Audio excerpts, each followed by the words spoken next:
Hello and welcome to episode 1 of the tentatively named Squadcast. My name is Kevin, and these are my two co-hosts. Yo, I'm Nick. I'm Joe, and that was a little bit of a delayed reaction, not a We're doing relayed this reaction. we're doing this through Google Hangout for the first time, and it may go horribly, or it may be awesome. Probably a little bit of both. So basically, this is going to be a hopefully twice monthly podcast about video games, media in general, maybe books, maybe movies, who knows, whatever we're feeling for the week. Hopefully just games, who knows. And this is kind of going to be an introduction episode, let you get to know us, get to know how we critique games, how we critique media, what our influences are, and just kind of who we are as gamers. So, I don't know, what do you guys think about that?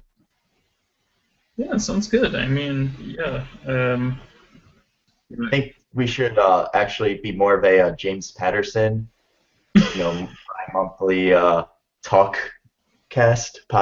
Well, talkcast, yeah, because that's a thing, talkcast. But yeah, it sounds good. Good intro. Okay. Good job. I'm assuming this whole part's not getting recorded or. Oh, it's all getting recorded, Nick. All of this is going in. But yeah. This is going. No, I'll edit it for the actual podcast. So basically, we're recording this live, and we're going to be putting it right on YouTube. This is going to be kind of the rough version, and then hopefully at some point I will edit it down into bit-by-bit episodes that people can listen to on the fly. If anyone wants to listen to them, our moms will probably listen to them, and that's about it. So, hi, Mom. I just want our moms to listen to everything we do. Mm-hmm. I want them to be proud of me and not say I should have been adopted. I Yeah, want just like to just have like a mic that streams right to my parents' house, just in my room. Everything that happens, I want them to hear. A night cam. Like, I'm sure your parents would love that too, Joey. you're just gonna see a lot of like sleeping Savory and you on Destiny till 4 a.m. Yeah. We should probably just talk about Destiny. Hello, everyone. Welcome to the Destiny Cast, Welcome to Destiny Show. aka our lives. So anyway, for this first episode, to get an idea of the games we like, we all decided to make a top 5 game list. You've probably seen it going around on Facebook at some point in the past 2 years. People make their top 10 album lists or top 10 photos of their dog, whatever they're feeling at the time. So these I feel top like 5 listener games... What was that, Nick? Oh, never mind. Sorry, I had to. I thought you paused for a second. That's no problem. Feel free to interject. Sorry. No problem. So anyway, for these top 5 games, they're just kind of the games that kind of sum up who we are as gamers. So it's probably just going to be all first-person shooters because we're a bunch of mindless heathens. But there might be like one RPG, who knows, some sort of culture. There might be a book because books are like games with words. And words with friends is a game. Mine's just gonna be Madden 2008, 2009, 2010. Not 12. 12 is awful. Fuck 12. My top 5 games are just Gran Turismo 1 through 5. Yeah. On fire though, and in the bottom of the trash can. Mine's like Snake on the old Nokia phone and like what was that one? Double Bubble, or like it was like the Bejeweled, but it had dinosaurs. Snood. Yeah. Mine is Snood. All 5. Snood. Oh, Snood. Just Snood in every game that looked exactly like Snood. Well, My top 5 list. Math Blaster has to be up there. Jumpstart 4th grade. Oh my god, what was the one where you were like a Adventures in frog? Dark Reading. What was the one where you were like a frog and you ate words? You ate like letters to spell out words? That might have Grammar been like, Finger. That might have been like Frogger trying to like kind of leak into educational like games. Frogger was already educational. Look both ways before you cross the street, Frog. I'm gonna hit you with my car. Don't get killed by a car. Remember in like the late 90s they really tried to like stretch out Frogger, it had like multiple levels, but it was like, how do you even, what do you do? Yeah, I don't know. Okay, real Dude, quick side note. Oh yeah. Yeah. Go ahead. Alright. Real quick side note about Frogger. I was very disappointed that Frogger was not on the new Smash Brothers list because he would be amazing. He'd be like Grand Ninja, the fucking frog Pokemon, so you can pretend he's Frogger. no, it's not as good. Think about Frogger's final Smash. It's just cars across the screen. Just kill And he everyone. gets smashed. Yeah, He just kills Yeah. himself. Everybody else is Suicide, fine. He just dies. That would be amazing. Oh, I had this game on PS1. It was like Frogger, but a like a 3D platformer. It was I had that game. I had that too, yeah. It was like Frogger Adventure or something, and like Mm-hmm. it started off like just crossing the street, and then like I remember by the end of it, you're like going into castles and shit. And Yeah. Yeah, Yeah. it made no sense. Yeah. They were just like, what can we... Let's just put Frogger in Spyro. We'll just do that. We'll take all the assets from Spyro and just put Frogger in it. Yeah. It's like those Yeah. 3 Pac-Man games. Why? I don't feel Oh comfortable my with God. it. What the Pac-Man? It's My That- only I'm not- experience with the 3D Pac-Man games was watching them on like walkthroughs of them on like early G4. Like back on that show like Blister or something like that. It's like action, action, action. 3D Pac-Man, more action. moment of silence Like for the cheat death and of walk before. through Pac-Man. Oh my god. But yeah, so we, in case you can't guess, are all friends from back in high school. I've never And met these two ever. yeah, Joey has a restraining order against me actually because I like to touch him. Mhm. Yeah, I moved up to Maine recently for school. We're all from the New Jersey area, so I live about 12 hours away now. And just to kind of, hang out with my buddies, I decided, hey, let's record ourselves. Maybe talking about video games, maybe talking about life, talking about love. To emphasize Joey how Seasons. close we all are, we're actually all naked right now doing this podcast. We are In the from same the room. from the top down. Joey's actually right over there. But we all decided to record it on a few different computers, so that's where the buzz effect and all of our voices sound like terrible. And Yeah, we really wanted to get that terrible vibe in there. but Yeah. we all are from New Jersey, and none of us are in New Jersey. Yeah, None of us live in New Jersey like anymore. true New Jerseyans, we have left. We won. moved on. We succeeded. You know you're from New Jersey if you don't live in New Jersey anymore. Yeah. New Jersey is where Calvin's dreams go over. to Let's die. get out of here. Oh my god, have you guys ever seen Whiskey Icarus, the Kyle Kinane stand-up? No. He has this joke about just like living in your hometown until you're 30, and it just rings so true to most of the people I still know in New Jersey. And if you're listening to this, my New Jersey friends, I love you dearly, but please move out of your parents' house. Just Oh God. please. I You just have a see job. so many people buying like apartments in like my friends buying apartments in Marlton. I'm like, oh, that seems awesome. Way to spend the rest of your life in like the most suburban town you can think of. Or just like even if you like suburban towns, like like I want to run into my like mom and like all of her friends at the grocery store like every like 20 like every few days. Even if Hey, you like positive. suburban, You get to watch the Chiefs play Yeah. every Friday.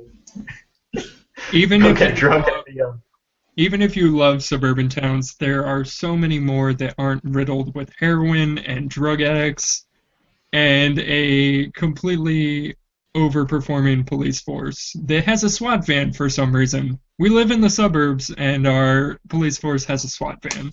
Just like to put that out there. Welcome to video games. Yeah, so where was I going with that? I don't remember. Yeah, if you Why don't you really do guys Grand Theft talk Auto about in real life, yourselves? don't do well. Talk about yourself. Yeah. I'm having an existentialist crisis right now.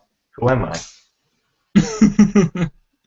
Well, Nick, you recently had a pretty big move, right? Oh yeah, yeah, I could tell you about the move. I got the fuck out of New Jersey finally. I'm living in Manhattan in this place called Washington Heights. It is overwhelmingly Dominican, so it feels like I'm in a different country because I can't speak Spanish.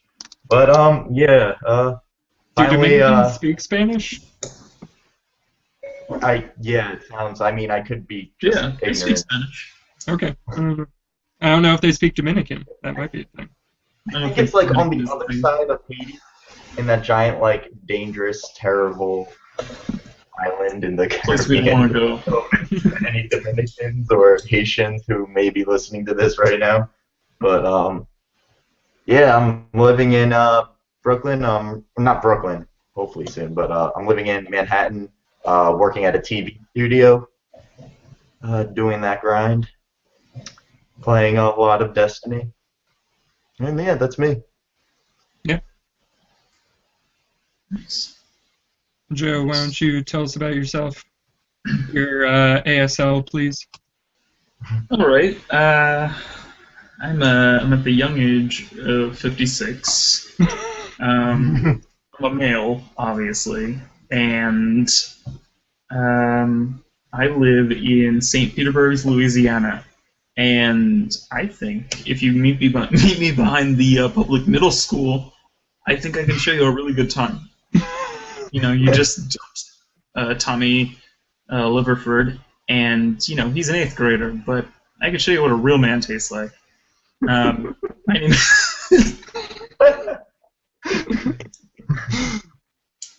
you like Pop Tarts? Me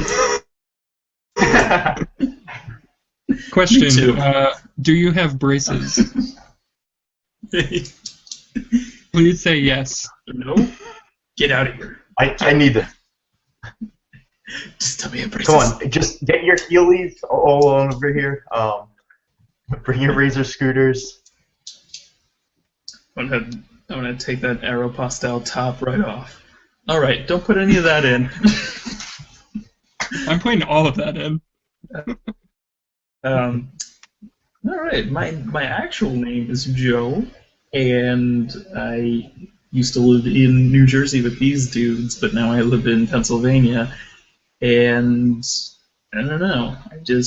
I mean, again, we're all playing Destiny together. We're all having a good time. We all pre-ordered Advanced Warfare. We're all gonna have a good time. Yeah, we are Man, that was a all terrible description of myself. we enjoy shooting 12-year-olds over the internet. That's probably our favorite Yeah. pastime.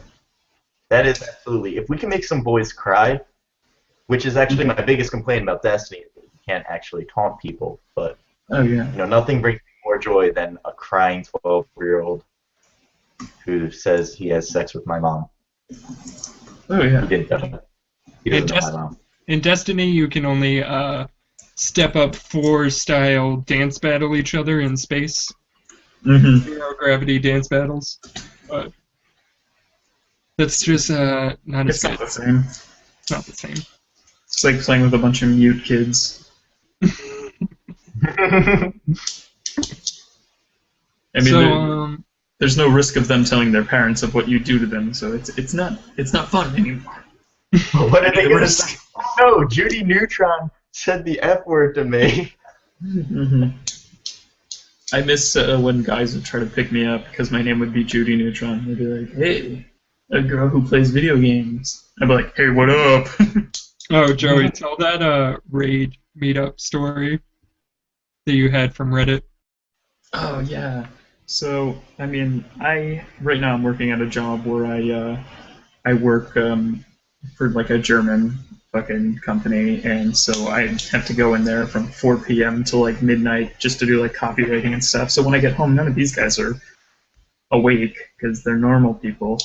But anyway, I go on Reddit and just like our fire teams or whatever, and I looked for fire teams to run the raid with. And so anyway, they had this one, and they were advertising it as like 5 girls looking for another girl, and I was like, I'm in. And my PSN username is Judy Neutron, Jimmy Neutron's mom. And I jumped right in there, and they were like, all right, let's go. And I was like, hello, ladies. And like, in like 0.2 seconds, I was like kicked out. And, They could have been the one that got away. I know. You could have been. You could have just been a very masculine lady. It's very sexist to just think that a lady with a low voice and a penis is a man. I could have been like a really butch girl, like coming in to. Your problem was you didn't ask right away, hey, what would you do with me if you were in the room with me right now? So, are you horny? What would you do? What would you do if I was there? I have a very large, prehensile, enlarged clitoris. See, part of me believes that I should have like pretended like I was a girl the entire time. Oh yeah, you definitely should have. It would have been fantastic. For like 2 hours, like just be like, and then I don't know. It wouldn't be the first time. Oh man, I'm getting my period right now. I know, I am. My period stinks. It's something we girls don't like, right? Isn't it weird when you like bleed out of your butt for 2 months? That's how periods work, right, guys? When I have my period, I need chocolate.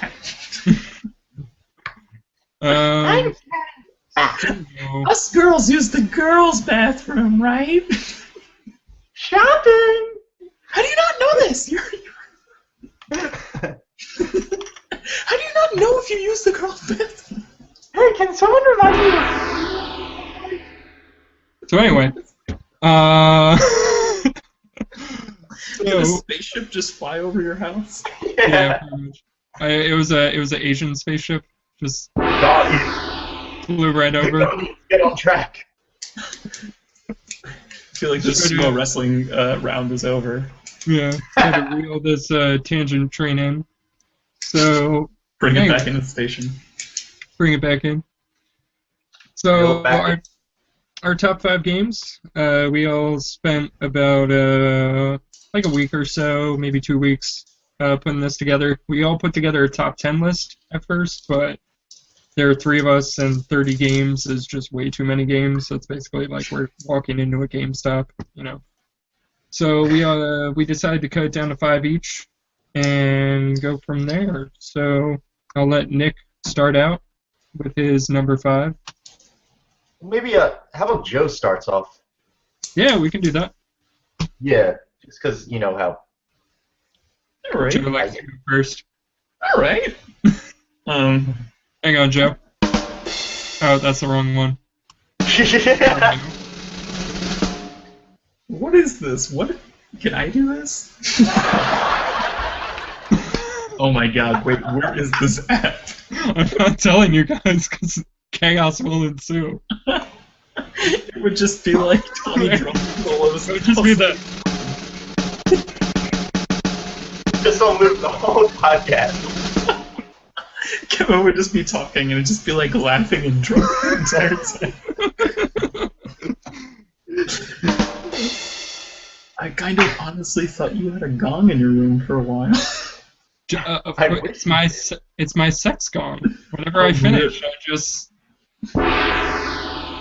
No, as you finish, you have to do. Actually, more realistically, I finish and then. Wait, I need a after that. Oh, it's not working. I think I did too many noises. It's stopping. Stop letting me make any more noises. There we go. I won this one. I finish and then. Is that Saber? Yeah, it's Saber. Saber, come say hi. No, she's not going to. She went to bed. Okay. So anyway, Joey, number 5. Alright. I will start it off. All right. For number 5, I've got to go to one of the most important games, obviously, in everybody's life that was in the 90s and had a Game Boy Color, or or did it function on like the regular Game Boy, but Pokemon Red and Blue? It did, but it coincided with the release of the Game Boy Color in America, It so did. Yeah. that's And why it had, everybody associates it with when you Game put Boy it in the Color. Game Boy Color, it had like that red or blue tint too. Mm-hmm. I had Yeah. blue. I had blue my entire life. I had both. What's it called? My parents loved me. Yeah, no, you see, here's the thing. It was my 4th grade birthday party. I don't know if it was 4th grade when that shit came out. But anyway, me and this other kid had a combined birthday party. Terrible idea. Anyway, it was at a rock climbing place. And Awesome idea. I already had blue. It was fucking awesome. I got it for Christmas. And then some kid really, he was like, dude, he's like, I don't want to ruin your birthday present, but I'm getting you Pokemon Red. And I was so amped. I was more amped about that than my actual birthday party. And then I open it up, and he's like, oh, sorry, they didn't have Pokemon Red. And he got me some sort of, James Bond, I think I know what game you're talking about. The James Bond game for the Game Boy. oh, Yeah, I remember that. The side controller. Yeah. It was it was looking down. It was like Yeah, it was like a top down. Was it GoldenEye? I feel like it was No. GoldenEye for the Game No, Boy. it wasn't GoldenEye. It was. I don't think GoldenEye was out at this point, was it? I don't know. I feel like the Game Boy one was called GoldenEye for the Game Boy, but it wasn't. It was fucking terrible. Even back then, we really didn't have a lot. But I played that for 5 minutes, and I was like, this is the dumbest fucking game I've ever played. And I was so pissed I didn't get Pokemon Red. But Pokemon Blue was it was the bee's knees. It started everybody off on Pokemon. It really coincided with the whole fucking Pokemon cards. Poke Fever. Bonanza. It was, yeah, I remember waking up an hour before school so I could watch 2 hours before school so I could watch Pokemon reruns. And Dude. you're a goddamn liar if you didn't cry at the end of Bye Bye Butterfree, because that's the saddest episode. Joey, I want to tell you something super nerdy about myself. That I don't know if anybody knows this about me, because I don't think I had any friends in elementary school, but That's I cool. used to... Pokemon was on a little bit too early for me Right. during the school year. I think it was on 6 a.m. or something like that. Mhm. Or no. 7. Yeah, the issue was I 7. went to school while the reruns were on. I had to be at school before the rerun started. So I set my VCR and I taped every episode. And I would tape them on this VHS tape and then put it in. I taped that, and then after Pokemon was Beast Wars, and after Beast Wars was Zoids. So it was a jam-packed jamboree. But I used the same tape for 3 years, so by the end of it, I just kept taping over it. And it was just so corrupt and random. I wish I had the tape, because it probably has turned into the videotape from The Ring at this point. You watch and 7 days later Pikachu jumps through your phone and murders you. Dude, for some reason, I taped Mighty Ducks 2 5 times to the same VHS, but it wasn't Mighty Ducks 2 one after another after another. For some reason, I kept taping it over the first Mighty Ducks. Oh god, I wish it was If you watch it now, it just looks like it's fucking chaos. It was. And I would watch it like that. It would be and they'd be playing hockey, and it'd look like the entire ice rink was just full of people, but it was just actually all these translucent Goldbergs. I also used that tape to videotape. This is actually, I'm pretty proud of myself for this. I think I was one of the first Let's Players. I hooked my VHS up to my TV and my brother's N64 to the VCR and recorded the final boss fight from Ocarina of Time.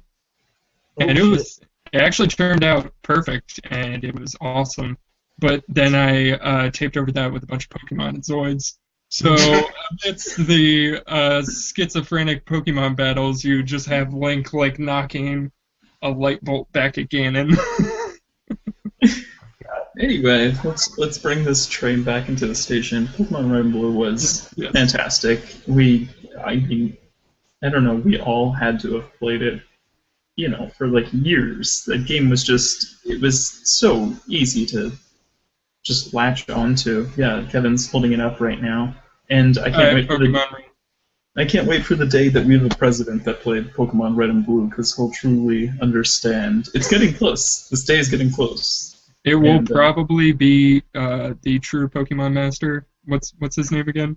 Your guy's friend. What? Oh, what's his face? Ray Rizzo.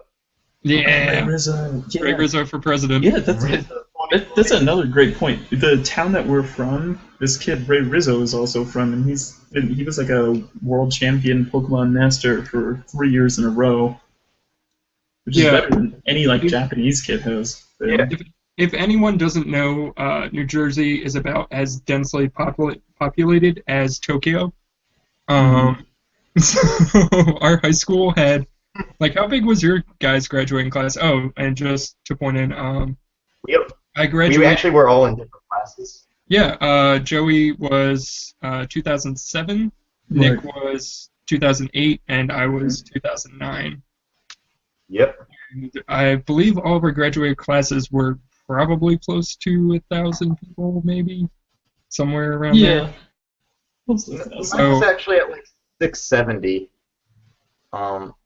70,000. Evan, I remember yours was a unusually big class. Yeah, mine.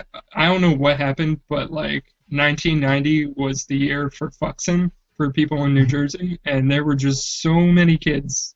It was ridiculous. It was fuck time in New Jersey. Yeah, 1989 was. There must have been some new Barry White song coming out. And actually, it was probably a Bruce Springsteen song since we're from New Jersey. Wait, 1989? No, Boys to Men were at their peak in 1989. Oh, that's what it was. And they lived in Marlton, too. When did Kiss by a Rose by Seal come out? That's the only way. That's the only way people have sex is Kiss by a Rose. Dude, he's fucking Heidi Klum. That song worked. Yeah, that's true. Really? Yeah, they're married. They have babies. They've been married for a really long time. Yeah. Joey. They have children together. What? Pokemon Blue. Did anybody pick Bulbasaur? Was anybody stupid enough to pick Bulbasaur? No. Nobody picked Bulbasaur. I picked Squirtle, and I remember the entirety of my childhood, my favorite Pokemon was Wartortle. I don't know why, but he just was. He had a spunk about him. He's badass. Well, I don't know why they didn't concentrate more on him in the series. But yeah, I feel when I was 10, I wanted to grow up to be in the Squirtle Squad. Remember that episode? Squirtles and the... That's actually what our squad is named after. We were originally going to be the Squirtle Squad, but that domain is obviously taken by a gang of Squirtles in sunglasses. They're very hard. Do not F with them. They use very harsh language. A lot of derogatory terms. Yeah, they're like, Squirtle, Squirtle, Squirtle. And you're like, oh shit. Back up. I feel like I learned how to be a misogynist at a really young age from watching Brock. Just I was about to say, did Ash's Squirtle ever turn into a Wartortle? It did. It did. It was a half an episode. It was a Wartortle. He didn't say shit. And then it turned into a Blastoise. Yeah, I remember being none of the middle Pokemon really got that much. I mean, except Charmeleon. Yeah, Charmeleon did. Well, he turned into Charizard really quickly, and he couldn't control him. I remember he set Charizard free by the end of it. Ash was the worst fucking trainer. He evolved Charmeleon too quickly. He didn't form a bond with his adolescent Pokemon. And as we all know, adolescents are big old bitches. Mm-hmm. Sorry, Ash really was just a trainer. He's a fucking moron. He was. He was a slacker. He was a slacker, a loser, and a lucky son of a bitch. Ash was the equivalent of going to the World Series of Poker to make friends.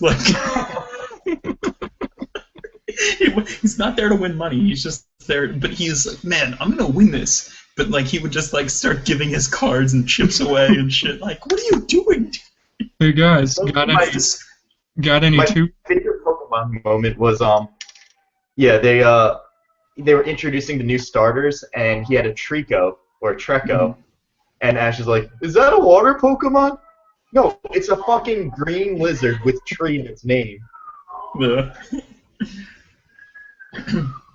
Nick, do you have police driving by you right now in the hard I streets of I Manhattan? live like 2 blocks away from a police station. Yes, that is quintessential for a podcast. If you're not interrupted by police sirens at least twice an episode, you're not doing it right. I think you need that to get into PAX as a podcast. But I mean, anyway, Red and Blue. I mean, then we went on to do so many other Pokemon. I remember a huge one for me and Nick, at least, was Pokemon White and Black. We played that for a long time too. Those were great games. Yeah. Which leads into Nick's number 5. Yeah, my number 5 is completely different. It's actually yeah, Pokemon Gold and Silver, which What? I'll always love Red and Blue. They were like, such a big. They were the only video game I had for about 2 years, so I just kept on playing Blue all the time. But then when Silver came out, specifically Silver, it blew my mind. There was like a night and day system. Pokemon you could only catch on like certain days. Like I remember on Tuesday, if you go to Lapras Cave at night, that was the only time you could get a Lapras. Not only did they have the new area Johto, but once you get all the badges in Johto, you get to go back to Kanto too. So you got 16 badges. And yeah, a lot of the new Pokemon were really dumb looking. I love the starters. The starters are solid, but a lot of them are forgettable and dumb looking. But hey, I Pokemon, and it was like, yeah, double the length of the first Pokemon game. It was like my Poke wet dream at the time. So, Nick, so we had Red and Blue. Were White and Black right after that? No, no, White and Black were. I said Gold and Silver. Oh, Gold and Silver, sorry. Yeah. My bad. Gold and Silver So- came out, I think, 1999 or around 2000. But yeah, I just think it's the pinnacle of the Pokemon series. Yeah, did anyone else have a Pokemon pinball? We I all, did. yeah. I actually think that Remember might be the pinnacle. Rumble Pack or whatever? Yes. I would Yes. lose the battery like right away. Mm-hmm. I remember my. Dude, even for a pinball game, like that was like wildly. Oh, it was addicting. awesome. It was awesome. That was still to this day like one of the most advanced like pinball systems I've ever Dude, played. you know what is really interesting about that? Pokemon Pinball was actually, I feel like, one of the first Nintendo games to use a dual screen system. Like, it didn't actually have It two did. screens, but the ball would go Yeah. up, and it Yeah. would change to a top screen. It was a vertically moving like scrolling system, yeah. Yeah, which I've never seen that in a handheld Pokemon pinball game. And Any game. I've never, yeah, I've never seen that before until then. Do you guys I know? don't know. They They should just add it. released for free, the Pokemon trading card game from Pokemon. Yeah, no, not Pokemon, but Game Boy Color. They just released it for free on like the Nintendo Wii U. Oh, it's pretty cool. I never actually played it. It's the card game, but in Game Boy form. It's fun as hell. I remember seeing Did anybody actually play a match of Pokemon cards ever, or did we just collect them? I just I played. them. I never played. I played a few. I would battle. I don't think I ever. I think I tried to play a game of Pokemon once at camp, and I got like scared that my cards were gonna get scuffed, so I like scooped them Yeah. up off the table real quick. I Remember hearing horror stories from like other parents, like they were playing Pokemon, they were playing for like keeps, and like I spent all this money on all these cards, and I was like, wow, well your kid's really dumb if he's playing for keeps. Like, I remember they banned Pokemon cards at my elementary school by like second grade, they banned them everywhere because it was such a fucking distraction. and Crazy Bones. Crazy Bones. I have broken so many nails playing Crazy Bones. Dude, how do Or you- Menace. how do you Menace, even the one with the big play? head, would get me all the time. Yeah, how do you even play Crazy Bones? Like, was it? It was basically marbles, right? Yeah, it Like, was marbles, throwing exactly. at each other. There was nothing original about Crazy Bones. They were weird Except they shit. weren't marbles. Except they broke your fingers when you hit them. Remember Because it's crazy. Remember everybody wanted Eggy? Dude, Eggy was Oh, the I had first. so many Eggies. And who was the vampire one? I remember I had like a gold Yeah. version of the vampire. Dude, I had a glow in the dark version of him. I also had a gold one. I had like the gold, the one that looked like fool's gold, where it was like gold and silver. Dude, Like, mixed together. can you like fucking close your eyes and like smell them though? Yes. Like Yes. opening God. that crinkly I still package, remember, like, going to Zany Brainy and getting them. Brainy. Yeah. Oh my god, Zany Brainy. Yeah. Nobody else is gonna get this. So Zany Brainy. anyone that wasn't born before 1996, there was this store called Zany Brainy that just sold like Connects kits, science kits. And science stuff and rocks. I Yeah, remember I used to get like, I don't know, cool looking gems because I thought they were valuable despite me buying them for like $1 there. they might Like, be. oh, It was Remember, like just- that's I. it was like Hank's wet dream from Breaking Bad. Oh yeah. You know, actually, Girls. there was only like 3 of them, and they were all in New Jersey. Zany Brainies. It was like a local. Yeah, That was only a New Jersey thing. Yeah, I Yeah. didn't know that. Specifically, only our area. Really. Wow. it was. They were a big franchise. Wow, that's awesome. I didn't know that. So anyone not from New Jersey, there was this store Zany Brainy that That's was exactly awesome. what it sounds like. It's zany and brainy. What a genius fucking like kids are so deprived that they don't have that. I Like know. like when I feel like when we were younger, like shit just was like catered to like children. Yeah, Joey, can you imagine like growing up now? Like, I feel like kids don't even play with toys. Like, it's a big thing for me They moving have. to Maine. In case anyone doesn't know, not to badmouth Maine, not to say something terrible about it, because I find this very quaint and awesome. But it's basically the '90s up here. They're just everyone's super nice. It's like 9/11 never happened here. I think it's far enough away that they just didn't get the news broadcast. They still trust like way too easily. Yeah, they're like, "Oh, Muhammad, come right in. We love you. We love everyone." But no, it's fantastic up here. But they're actually like I see kids like riding bicycles constantly. Keep in mind that it's October here and it's about like 5 degrees in the morning. I live about 40 minutes away from the Canadian border. Not just the Canadian border, Quebec. So like the completely northeastern side of Canada. I'm basically Canadian at this point. But you see kids just like out in the snow. There's the house that we moved into has a swing set just like tied to the trees that kids just play on. It's adorable and I love it. But my point being, I feel like kids don't really play with toys anymore. Like Toys R Us isn't really a thing. You don't see little kids running around with lightsabers, whacking each other in the face. Like they just sit inside with their Wii U's and their smartphones and all that shit. They're Angry Birds. Yeah, I was about to say kids play like Angry Birds or like Call of Duty. It's 2 paths. No, Angry Birds and Minecraft or like Call of Duty. And that's it. That is it. I feel Like, their idea of a system is a fucking iPad, not Yeah. like a Nintendo DS or something. Yeah. And I want to, on that note, I want to talk about our favorite systems, so let's save that for after we get through our list. So if we're done, are we done on Pokemon? Do we want to say anything else about Pokemon? We'll come back to it at some point. We'll probably do a full episode on Pokemon, maybe do some battling ourselves, maybe a live stream Pokemon Stadium for the N64. That would be great. I think I still have a copy of that back at home. I hated Pokemon Stadium. Oh, dude, Pokemon I hated Pokemon Snap. That's because you've never drank and played it. Have you ever drunkenly played Pokemon Snap? It is fantastic.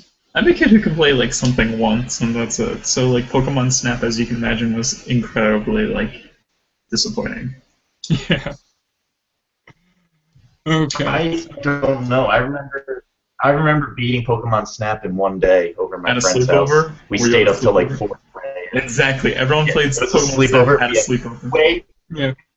I had a Pokemon Snap sleepover. yeah, we You know, like, were wired, and we no, were I up till didn't. like 5 a.m. playing Pokemon Snap. Nice. So, if we're So, done with Pokemon, I'll move to my number 5, which is Pokemon Red. No, it's not. It's not. I promise it's not. For my number 5, I put the orange box. Just to clarify, I had a hard time bringing my list just down to 5 games, so I cheated a little bit and put in a couple extra games. I've played a lot of video games in my life. I don't mean to brag, but I've played a lot. I've wasted a lot of time playing video games. This guy's Uh, games. this guy's pretty but good. for my number 5, I put the orange box by Valve. Probably the 360 version. I think that's the one that I played the most. I did have Half-Life 2 for the PC when it came out. I built a custom PC just to play Half-Life 2, and it didn't even play it at max. And play it. Because I feel like I was in like middle school at that point, and I didn't really have money for a good PC. But the orange box, so Portal, Half-Life 2, Team Fortress 2, and Left 4 Dead wasn't on there, but I'm going to put Left 4 Dead in there as well since it's also from the Source engine, and it's all basically one game, just with different characters and in different settings. But I love that. Half-Life 2 was amazing when I played it. I would love to play it again, just to get a feel for what the game actually is, because I feel like I kind of have like nostalgia blinders on, being like, "Oh, Half-Life 2 is so good." But Kevin, really, about yeah, a month ago, I replayed it. It holds up can't hold 100%. on. The one thing that I was thinking of, Nick, when I was thinking back to my experience with Half-Life 2, there's no story. There's no story, and that's kind of what makes Half-Life great, is because you're just dropped into this world. You have, you know, the is it the Infamous Man? Is that his name? Huh? G-Man. Oh, The yeah. G-Man. Yeah, Something the like that. G-Man. I couldn't remember it. Yeah, the G-Man. He's, standing there with his briefcase, putting you in this world. Like, I played Half-Life 1 when I was very young. I played a lot of first-person shooters for the PC. Some of my first games growing up were first-person shooters, one of them being Half-Life. Um, and I remember playing Half-Life, and there wasn't really a story to that game either. I mean, in the beginning, you're this person obviously working in the Black Mesa facility, and you push this cart into this giant science machine and open up a portal to another world. And that's kind of the story of Half-Life. And that's all it needs, because it was a shooter back in the 90s, and you just needed a reason to shoot aliens and people from the CIA. And that was cool. But Half-Life 2, came out, and I want to say, I feel like it came out when I was like 14 maybe, so like 2004 or something like that. And it was revolutionary. It was the best. 2004. Yeah, 2004. 2004. Is it actually 2004? I was just guessing. Yeah, no, it is. Anyway, but it was revolutionary. The physics engine in that game was unlike anything else at the time, and most of my time was spent just like picking up dead bodies with the gravity gun and like spinning them in circles and then just letting go and letting them fly into the air. Or just like shooting. The gravity gun was probably the best thing ever. They were like, how can we show off this physics engine? I know, we'll just let you pick up anything and shoot it at anyone, and something different is going to happen every time. Most notably, shooting railroad spikes through people's heads and Yeah. them actually getting stuck to the wall was ridiculous. Like, the games now, like Destiny doesn't have that. Like, nothing has that. And that's why I think a lot of us can't wait for Half-Life 3. We just want more of that. Because there really has like it since. And yeah, that's probably. Oh, Portal, real quick. Oh, yeah, go ahead. So I'm not a big puzzle game guy. Like, probably the only puzzle game that I've put time into is like Sudoku on my iPhone. Maybe some Tetris here and there, but I'm not really a puzzle guy. But Portal, bring the puzzles into first-person view, and I'm set. You know, I love first-person games. I feel like I play them a lot. They're probably the game I play the most. I feel like that's probably my best game. So, yeah, Portal was definitely great, and the cake is alive. Fantastic. That was Fun the fact about creepiest Portal. thing ever. My friend just told me this. You know the Luminosity, the game, like the brain games, Mhm. you can find on the internet. Yeah. Apparently, it's not even like a third as effective as Portal is, like for brain activity and Wow. brain growth. That's amazing. Yeah, I was reading Maybe. about that Yeah. on Reddit, but it's one of those like things where like I think they exaggerated a little. Like, man, like playing like doing Luminosity doesn't help you like play Portal as well as Portal helps you play Portal. Kind of like they kind of like flawed the I feel system like to make like a better headline. I feel like it's probably the first playthrough, like a dry playthrough of Portal, really works your brain. Once you Right. play through that game once, you know all the puzzles. Like you can just run through it. I wish they would make a Portal game that was a rogue game that's like randomly generated and not, the puzzles may not be solvable, but if you try hard enough, you can die enough. I think that would be a lot of fun. And Team Fortress 2 was awesome. Left 4 Dead, fucking amazing. I can't wait for Left 4 Dead 3 at some point. Left 4 Dead Or is Evolve. Left 4 Dead is definitely one of my favorite zombie games. Left 4 Dead 2, not so much. I mean, Left 4 Dead 2 was charming, but I didn't really like the characters as much as Left 4 Dead 1. I thought the characters in Left 4 Dead 1 were much better developed and were just more fun to play. Maybe I just hate Southerners. That might be a thing. Nah, that's not it. I love Southerners. The best part of Left 4 Dead 2 is that Shrek is Life video that they made with Ellis and Nick. Ellis is probably the best part of Left 4 Dead 2, and probably Yeah. one of the few good parts of it. Ellis that- was mad cute. He was just a cute boy.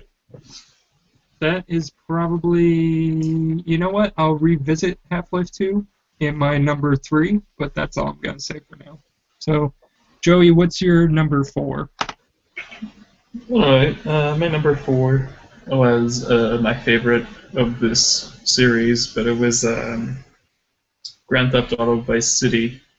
And, what was before that? Was that just considered Grand Theft Auto 2? Or I don't It know. was Great. It wasn't actually called like Liberty Cities, was it? That was like a reboot. Yeah, that was a reboot. Vice City was basically like an expansion pack of Grand Theft Auto 3. No, Like I think for the PC there were version, two it was different basically. plots. Oh yeah, definitely. But it used the exact same engine. Like it was just a True. remapping of Grand Yeah. Theft Auto 3. But I mean, I played Grand Theft Auto 3, but it didn't strike me. I mean, like obviously, like my mind was blown. We had never seen anything like a sandbox like this before. It was crazy. But then Vice City came out, and it just totally. I was totally enamored with it. It was just like it had like a really. Grand Theft Auto 3 was just kind of like you're just going around doing like missions and shit, but like Grand Theft Auto Vice City was like Tommy Vercetti, and it was the 80s, and like there was porn and drugs, and it was just. Vice City had Flock of Seagulls, and that's all you need. Oh, well, no, that was a thing. The music too. Like I memorized like every station, and still like I'll be listening to the radio and know like every 80s hit, but like it was just like I thought it was the most aesthetically appealing thing of its time. It was like a period piece, like it had like neon everything. It was just Very Miami Vice. yeah. I thought it was great for the time. And what was I playing that on? Like a PlayStation 2. PlayStation. I spent a lot of time in my basement playing that. I remember I wasn't allowed to play Grand Theft Auto when I was in middle school, so I'd go over to Joey's house and we'd just play for like hours. Like not the plot or anything. We'd like go and just like massacre everyone. Like Just put in the weapon code and see who can live the longest. the best was like I hated codes. I wouldn't let people use them. I never even knew you could do codes, to be honest. Joey was a code Nazi. Yeah, I hate it still to this day. I'm like, why would you use codes? It was like when Dude, kids used fucking like Game Shark for GoldenEye. I was like, get this fucking yeah. shit off of here. Not to be a total nostalgia boner, but kids these days, in Grand Theft Auto 5, when you die, you still have all your guns, all your money. Yeah. You're like good to go. You know, hmm in the old Grand Theft Autos, you died, you lost everything. You still You have your lost, Yep. money. yeah, you still had some of your money, but you lost a large chunk of You money. just didn't have your weapons. I don't think you lost. Well, yeah, actually, you had to pay a Yeah, hospital fee or a bailout fee. and I think if you got arrested, in the new ones, if you get arrested, I believe they take some of your guns because it's like police and they take your guns. But We're just gonna leave some of your guns here. yeah, you can keep the handguns because this is Nevada and those are legal. Go back into the world with this AR. Like, we trust you. You can have one. Empty Just plane. one. You gotta promise not to shoot up again. If you promise. Yeah, one thing And that murdered like one 300 civilians. Let's one just thing set that them I free. think is really great about Vice City is Grand Theft Auto 3. Like I don't know if you guys have looked at it recently, but it's really gray. It's kind of a It washed is. out game. It It's is. very monotone. And then Vice City, you know, you have those bright Hawaiian shirts with the blood splatters all over them. Like it was very you had the chainsaw in that game, which was crazy. The So very chainsaw very and the Scarface. It was definitely. I mean, I had like several like gaming awakenings, sort of like with Pokemon, and then no, not even Pokemon first. It was I was in Super Nintendo. I had this awakening with like fucking like Street Fighter and Mega Man 2, and I was obsessed with them. And then like Pokemon came, and I was obsessed with that. And then I sort of fell out of games for a while, and like all of a sudden I had like the fucking GameCube, which I played like a ton of shit on, including I was talking to Kevin about this earlier. They have no place in my list, but the fucking like all those like James Bond games they released for Mhm. like the Nintendo Nightfire. GameCube. Yeah, Yeah, Nightfire. Nightfire and the one where like the premise was like about cloning or something. Like the world is not enough. Maybe I don't know. It was I forget. It was one of the newer. It was the one right before Nightfire, I It was think. before Nightfire, yeah. But I remember we played me and like yeah when Nick was over, one of our friends Tim or whatever, like we would just play like 1v1 multiplayer. I mean, you could put like they had pretty great bots too, but Dude, do real quick, yeah. multiplayer bots, not a thing anymore. Still should be a thing. That's so much fun. Just I going think into a multiplayer match, filling it with bots, and just running they, around shooting shit. Time Splitters 2 did it the best. they still have it in Duty. I think you can. Yeah, yeah, Yeah, you can, but it really isn't the same. It's not a Yeah, challenge. no, obviously not. But yeah, but like those games again, like I mean, you were coming from GoldenEye and going into this and being like, whoa, this is so much better, and because they implied like so much stuff too. Like you had like the grappling hook, and like you could fucking fly around like the levels like fucking Spider-Man. It was just again, like yeah. it was like between about that. yeah, Yeah, the dude, it gadget. was crazy. Like yeah, they put like just gadgets in it, and Real quick, the only gadget in GoldenEye, if you remember, the fucking laser watch. I remember. It was like the most useless thing Oh ever. yeah. Like, do you guys remember the train level and you had to like Yeah. cut the floor thing off and the like clock would be ticking down and you're like, God damn it, why won't it aim? And then you just blow up. Yeah, but it was literally with those games and Vice City, it was really the kind of this age of like gaming experimentation, like kind of like when it was perfect for my age because it was like you're like this you're in middle school, you want to play the game, but then you want to like take advantage of it and just do like dumb shit in it like for like hours on end, and that's what you could do in like Grand Theft Auto and in these James Bond games, you could just kind of like free play and like multiplayer. So Yeah, I mean, it I was a think big, it was a big again like awakening. I I think we were in a great place for that because we not only went from the Sega and the Super Nintendo to polygonal games on the N64 and PlayStation 1 and the Dreamcast, which was like kind of this weird hybrid. of that generation and a little bit of the next generation to, the PS2 and Xbox and the GameCube, which were just leaps and bounds, like, ahead of the N64 and the PS1. Like, honestly, games are always looking better. Like, the lighting effects are great, the physics engines are great, but just, I feel like we're getting to this point of, like, the uncanny valley where, like, the hyper-realistic games just look kind of weird because they're, like, almost real, but they're not that real. Like, thank God for Grand Theft Auto 5 that they didn't. I don't know if you guys played LA Noire, but LA Noire looked like really, really real and looked kind of weird.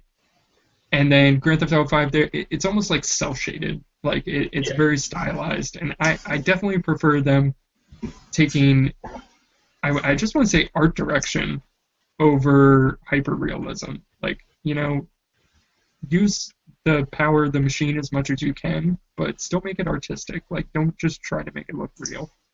And I feel like that's what games back in the PS2 and the GameCube and the Xbox really did, because they still had limitations. They couldn't make things that looked crazy real. Like, Captain Keyes in the Halo 1 opening cutscene is like a box, They tried to make him look real, and he's a fucking box. Well, that's why, games like Wind Waker still look good today. Like, you can't fall. Like, that's one of the most beautiful games of all time because they designed it around the limitations to make something that will look good forever. Something that runs at a solid 30 frames per second and totally immerses you because of that. Like, as you can probably tell from watching this podcast, when frames drop, it kind of sucks you out of the experience. But yeah, anything else you wanted to say about Vice City, Joey? No, that was it. That was pretty much it. All right. Well, I guess I'm up. Yep. We're going back to the GameCube era for mine. I didn't have a PS2 for a while. I just had a GameCube.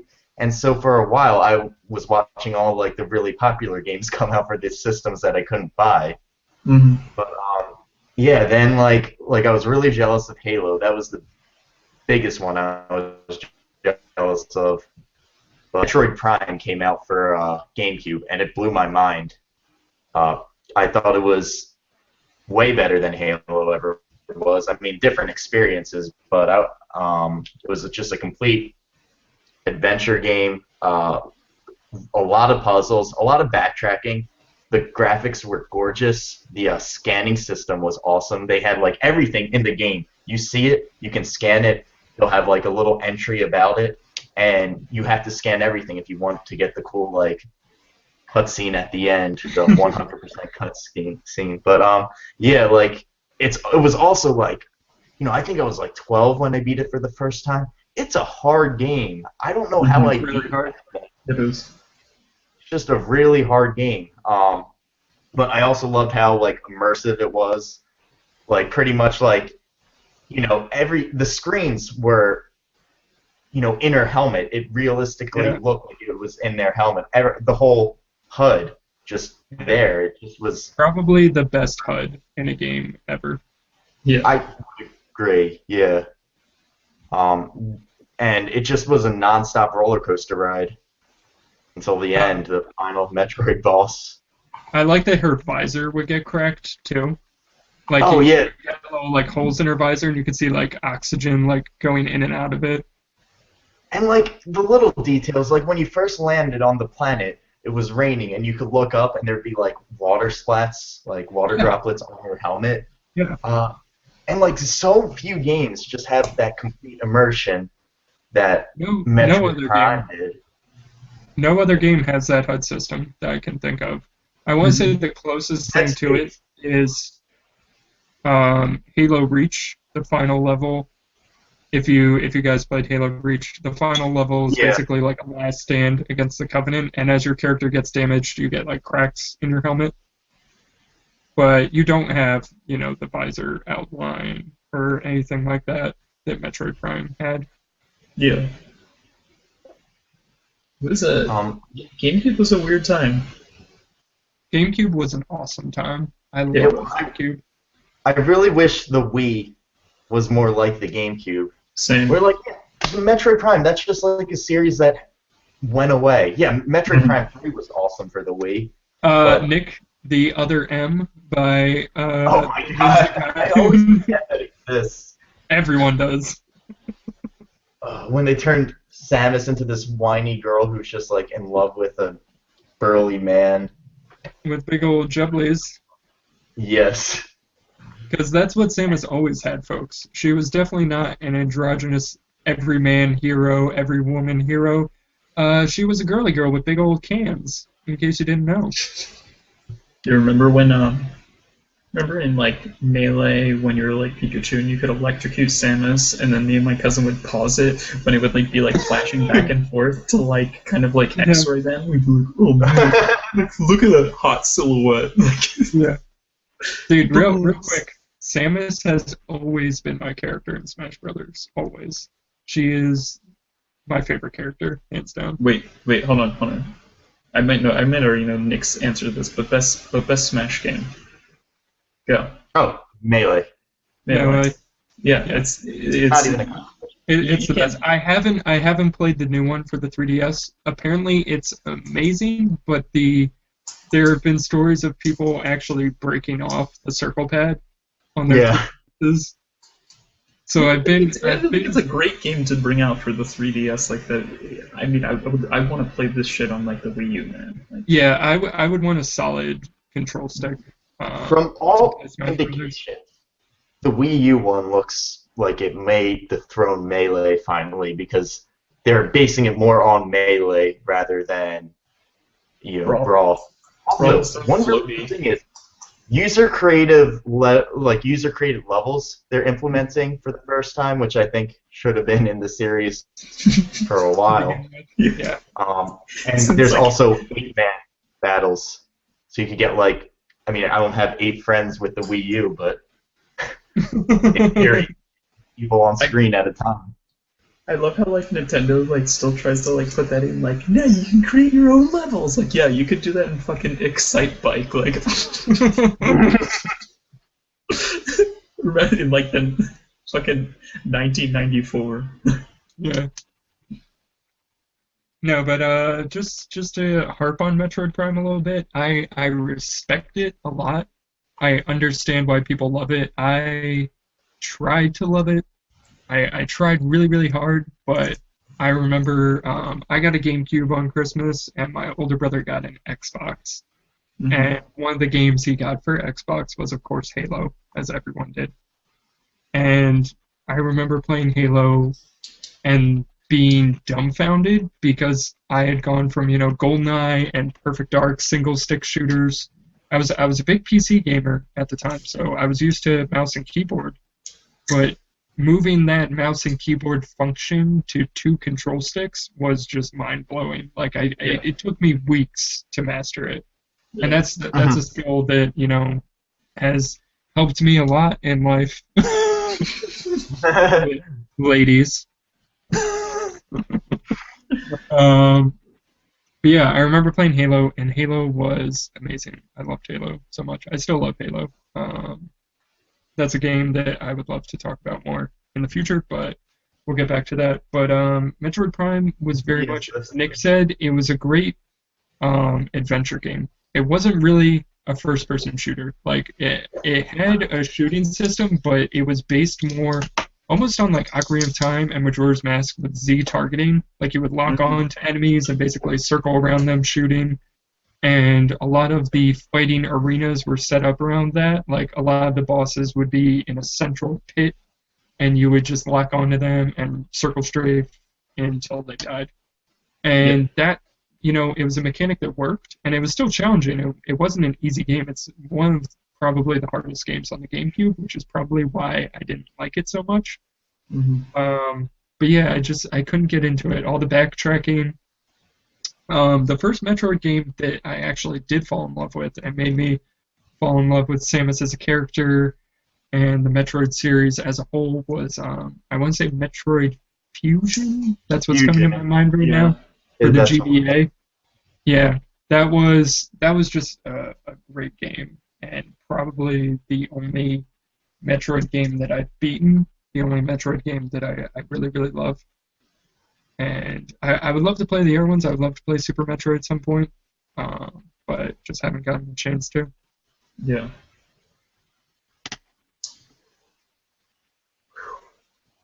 I want to go back to that Excite Bike comment. I think it was like a decade off. Like that wasn't 1990. That was like NES. Dude. That was like 85, I think. Mid 80s. It was like one of the first NES games. It was. But yeah. I got one question, man. Tell me who next. It's Kevin. Yeah. So. We've definitely been over an hour.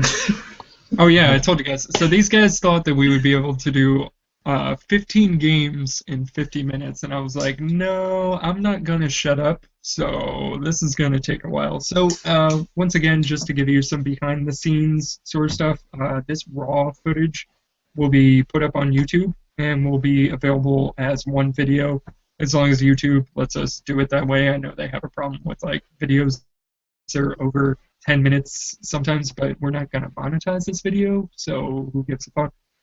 And that way video stuff? I thought we were just using audio. Oh no, this is video. Yeah, I would have been. Yeah, that's why we all have our dicks out right now, right? Time if I do. It's gonna be on YouTube. But anyway, so to give you guys some behind the scenes, yeah, I'm probably going to cut this down for the podcast format. The just audio format, just because the audio files would be way too big. So this will probably be like a two-parter, like 2 50-minute videos or whatever. Probably do the bottom 3 and then the top 2 as a separate video, but they'll be released together, so you can listen to them just as one go through. Because I know you love to hear us talk so much, Mom. I miss you very much. Please send money.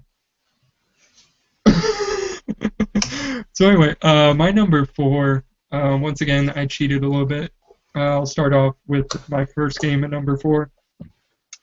Probably my favorite Zelda game, but not everyone's favorite Zelda game. And that's not the reason why I love it. I'm not like, oh, I'm indie, blah, blah, blah, blah, blah.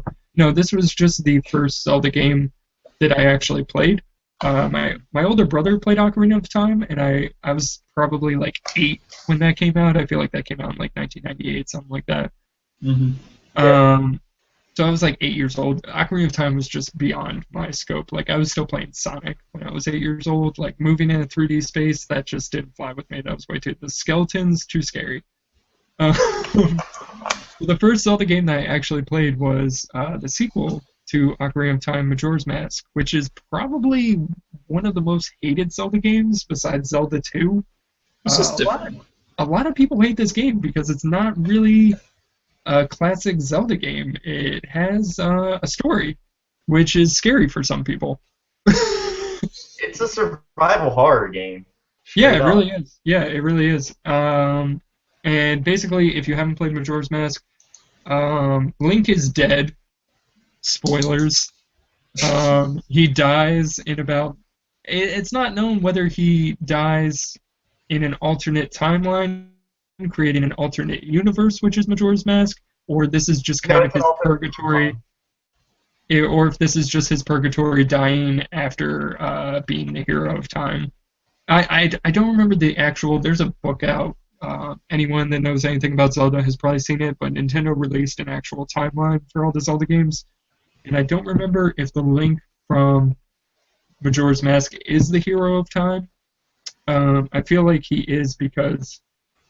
Actually, I don't remember if you have the Ocarina in Majora's Mask. I feel like you do. I know, yeah, you have the Ocarina. So I feel like you're the hero of time in Majora's Mask. No, you're the hero of time. It's the same one. But yeah. It's an alternate timeline. Yeah, this is basically Kid Link before... in Ocarina of Time, as Adult Link, you defeat Ganon, and then you're reverted back to your Kid Link with Kid Zelda, and you get to live out your days in a happy Hyrule.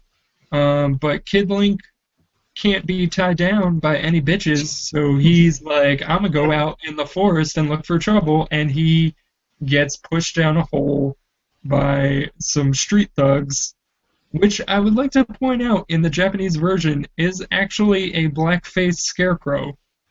A black man mugs and kills Link and steals his fairy. Yeah, that's a thing. Good job, Japan. Um, Damn it, Ron.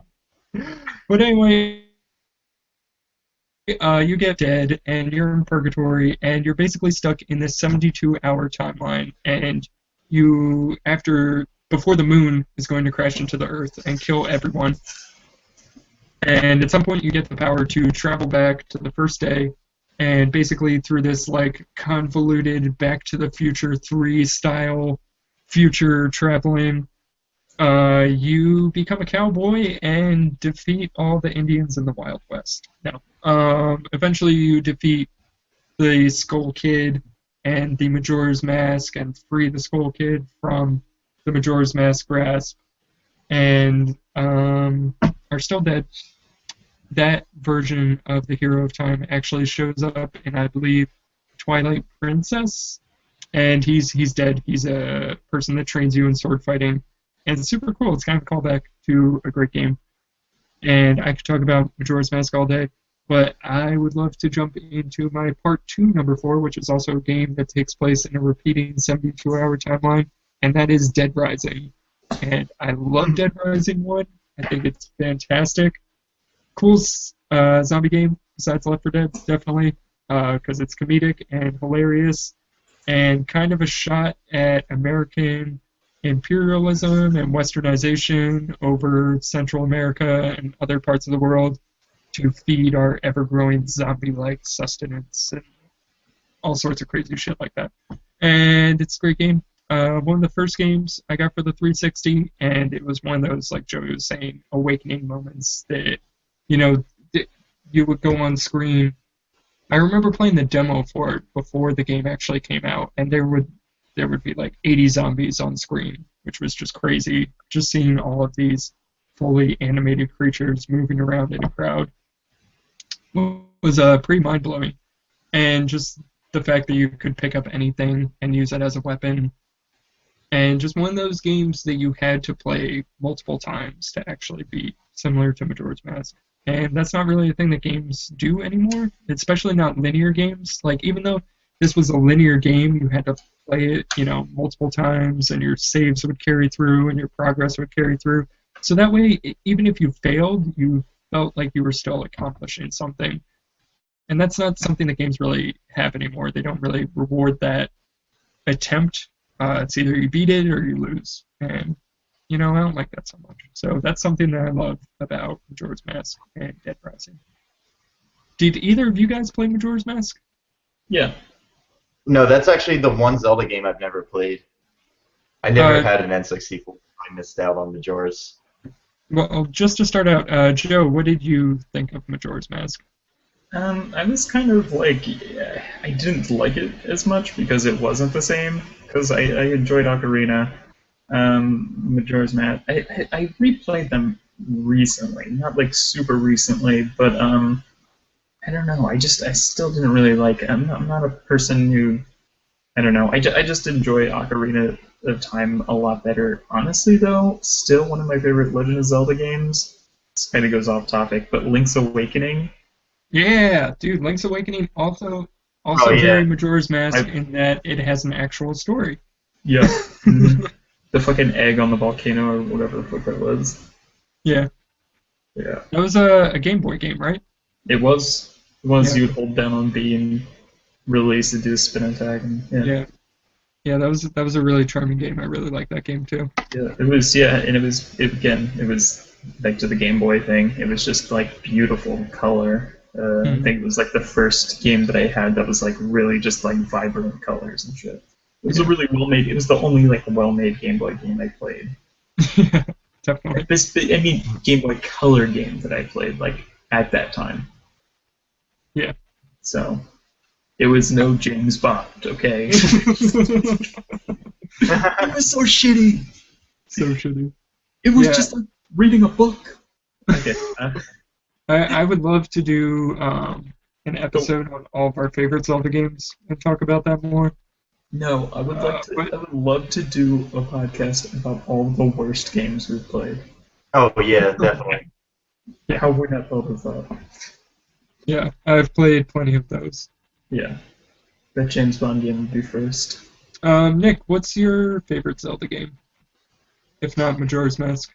Um, taking Ocarina, I don't know. I'm mixed between actually Wind Waker and A Link to the Past. Mm-hmm. Um, Wind Waker is probably number two for me, and not the HD version. I never played the HD version yet. A big harp on Wind Waker is the sailing and that it was boring, but I'm I pretty liked it. yeah, I loved it too, and I'm a pretty navigationally aware person. So it wasn't like I needed to like pull out the map every 5 seconds, which I feel like was everyone's complaint. They were like, "Oh, you have to stop sailing and pull out the map." And it's like, or you could just know where you're going. There are Never only like played. Like Never on played Wind Waker. the Wii U Wind Waker fixes all the problems. It makes actually sailing faster, and you have the map open on your screen the yeah, whole time. and It's it's beautiful. It's it's absolutely visually beautiful. beautiful. How is this game like what 12 years old now, 13 years old, and it still looks better than a lot of stuff that comes out today. Yeah, and they didn't have to update the graphics that much. They just added some lighting effects, Yeah, and and Mm-hmm. some about it. extra boosts, and that's it. Really minimum upgrades, but it's still like if you told me they made it for like the Wii U straight I'd up believe you. without being a Yeah, port, I would have believed them. yeah, me too. I remember I bought in college for the GameCube. I mean, because like that was like when the Wii was out, and you played GameCube games on the Wii. That's something I also miss. Fucking backwards compatibility. Yeah, Yeah. yeah, Fucking it's bullshit. stupid that we can't do that kind of shit. I mean, it makes sense from a marketing standpoint, I guess. No, Um, it doesn't because you could have somebody like me. I didn't have a PS3. I just bought a PS4 recently, as Nick and Joe know. I bought a PS4 to play games with Nick and Joe because I love them so much. I sold my 360 and all my games to GameStop and got like $5. yeah. um, but no, I actually got a decent amount for it because they were doing Right. promotion shit. But anyway, so I never had a PS3, so I didn't play any of the Uncharted games, any of the original Infamous games. I love Infamous Second Son. I would love to play the originals. I would pay money for that. I will give you money, Sony. Make the thing backwards compatible, and I'll play your old games. See, Big I yeah, think old a lot of it idiot. has to do with the hardware being so dramatically different from the PS4 You know or what? PS4 Just to PS. I think they really want us to buy PS4 games too, and not just yeah, like that's play why our old like games. that's why it's like you'll see like oh like PlayStation Store is having like this flash sale and it's like 50 games for like like they're like $1 each kind of, and you're like Mhm. wow, literally all of this is for the PS3 and nothing's for the PS4. Yeah, I think they really are leaning towards the PS4 being like buy some new games, yeah. play like some of these fucking indie My games we're giving you, and my but like older I thought the yeah, PS Now was going to fix that problem, and it didn't. It doesn't. yeah. My older brother made a great point. He's still playing his 360. He hasn't moved to the new generation yet. And he was like, I feel like Microsoft just feels bad for me at this point because they're like, every 5 days, they're like, here's a free game. And he's like, I Yeah, have more games than I know what to do with at this point. Like, he just list them off. He's like, I got that Dishonored game, haven't played it yet. Yeah. Like Dead Island, haven't touched it. But that's yeah, how I feel about Steam.